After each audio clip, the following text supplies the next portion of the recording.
আসসালামু আলাইকুম গাইস। এটা দেখে নিশ্চয়ই বুঝতে পারছেন যে এটা এক ধরনের কাঁথা, আর এত সুন্দর কাঁথাটা আমরা নিজের হাতে সেলাই করে থাকি। আর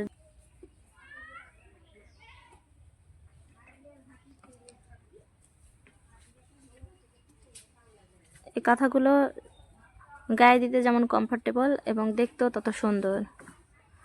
কাঁথাটির নাম হচ্ছে জিরা বকুল। যদি এই কাঁথাটা আপনাদের ভালো লেগে থাকে তাহলে কমেন্ট বক্সে জানাবেন, আর আমরা খুব সীমিত দামে এই কাঁথাটা আপনাদের দিয়ে দিব।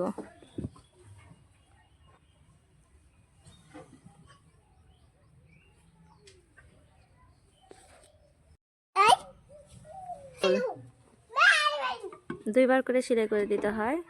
তো এই কাঁথাগুলো যদি আপনারা পছন্দ করে থাকেন তাহলে আমাদের কমেন্ট বক্সে জানাবেন, আর খুব সীমিত দামে আপনাদের দিয়ে দেওয়া হবে।